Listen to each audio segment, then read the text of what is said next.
안녕하세요, 차에모 자동차 리뷰입니다. 오늘은 봉고와 비교했을 때 느낀 점들을 다뤄보도록 하겠습니다. 참고로 저는 봉고를 한 3대 정도 운용을 했었고요, 지금은 ST1 시승차 안에 있습니다. 한 200km 정도 가깝게 주행을 했는데 이제 잠깐 시승을 해서는 느낄 수 없는 점들을 느꼈습니다. 짐도 좀 실어봤고 나름 장거리도 가봤고 고속충전, 완속충전 해봤는데요, 이 봉고를 타던 사람의 입장에서 이 차를 느낄 때 이 차는 봉고와 포터의 100% 후속 모델이나 100% 대체품이 아니에요. 차이가 확실히 있습니다. 운전할 때 있어서 차의 휠 베이스가 더 길기 때문에 유턴할 때 조금 더 이 차가 크게 돌아야 돼요. 좁은 골목길을 왔다 갔다 할 때 예전에 나왔던 봉고와 포터 같은 1톤 트럭만큼 그렇게 좁은 골목길을 봉고나 포터만큼 잘 갈 수는 없습니다. 이거는 구조적으로 어쩔 수 없는 거예요. 하지만 훨씬 더 안전합니다. 정면 충돌 시에 하체 부상률이나 사망사고율이 훨씬 더 현저하게 줄어들 것 같고요. 앞에 이렇게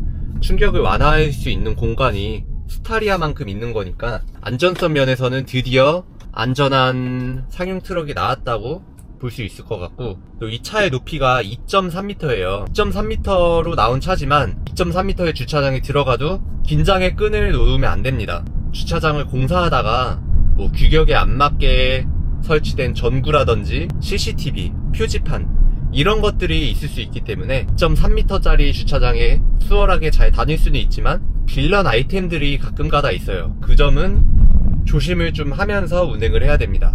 2.2m짜리 주차장은 아예 못 들어간다고 보면 되고요, 2.3m는 들어갈 수는 있지만 약간 빌런들을 조심해야 된다는 것. 또 충전과 배터리 면에서는 봉고와 포터보다 훨씬 더 장점이 있는데요, 우선 충전 속도가 제가 테스트 해본 결과 최대 250kWh까지 나왔습니다. 한 15분이면 30-40%에서 80%까지 충전할 수 있다는 점이 가장 큰 장점일 것 같고요. 100%까지 채워서 테스트를 해봤는데 100%대는 주행 가는 거리가 470km가 떴습니다. 봉고나 포터가 300km를 잘 못 가는 것에 비하면 거의 2배에 가까운 수치로 충전에 약간 스트레스를 많이 받으셨을 것 같은데, 이 차 같은 경우에는 그런 스트레스에서는 조금은 더 벗어나지 않을까 이런 생각을 해보고요. 짐칸은 봉고보다 폭이 더 넓어요. 안타깝게도 높이는 봉고 탑차만큼 높지는 않습니다. 2.2 몇 미터의 높이를 가지고 있지만 폭이 넓어서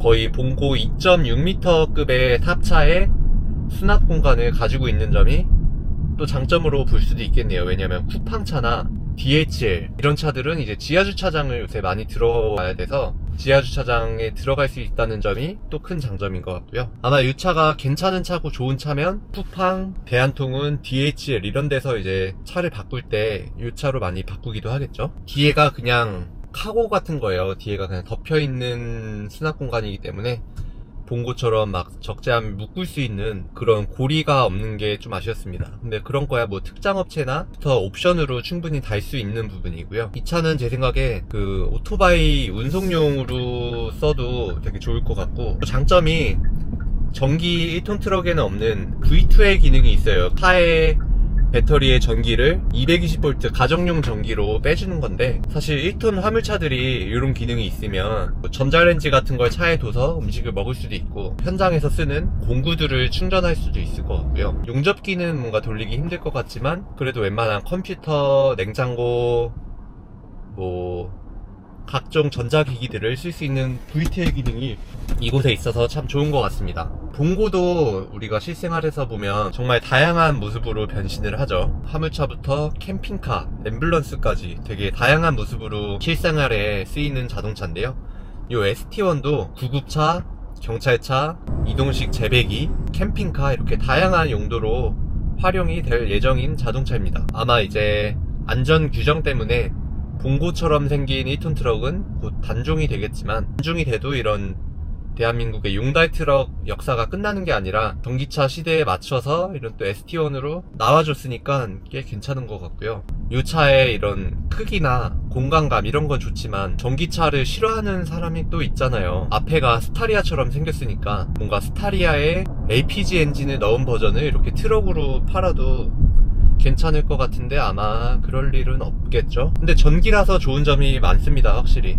그리고 이 차는 뒷타이어가 봉고나 포터처럼 두 개씩 있는 게 아니에요. 그냥 일반 스타리아처럼 뒤에 타이어가 하나씩 있기 때문에 봉고나 포터 같은 1톤 트럭만큼의 무게짐을 실기는 힘들 것 같습니다. 물론 이 차가 뒤에 보면 950kg에 맞춰서 나온 차지만 봉고나 포터 같은 건 적재량이 사실 무제한이잖아요. 뭐 1톤 트럭인데 2톤을 싣는 차도 있고 3톤을 싣는 차도 있고, 그런데 이 차는 그렇게까지 과적은 힘들 것 같고요. 또 구동 방식이 전륜 구동이기 때문에 너무 뒤에 짐을 과적을 하게 되면 앞에가 이렇게 들리게 되겠죠. 그러면 전륜 구동으로는 너무 심한 과적은 힘들 것 같습니다. 사실 과적을 하면 안 되죠. 규정치 내에서 짐을 싣는 게 맞으니까 뭐 그거는 단점이라고 보기는 힘들겠고요. 근데 파워는 짐을 뭐 1톤 정도 실어도 충분히 넘칠 것 같은 힘이에요. 이 차가 밟아보면 최고 속도까지 아이오닉 5N을 탄 거 마냥 엄청 빨리 나갑니다. 근데 이 차의 힘은 이렇게 빨리 나가라고 있는 게 아니라 짐을 실어도 힘들어하지 말라고 탑재된 힘이기 때문에 짐을 무거운 걸 실어도 파워면에서는 충분할 것 같아요. 회생제동이 4단계로 조절이 돼서 아이페달 맥스로 설정을 하면 브레이크를 밟지 않고서도 차를 완전히 정차시킬 수 있습니다. 무거운 짐을 싣거나 할 때 브레이크에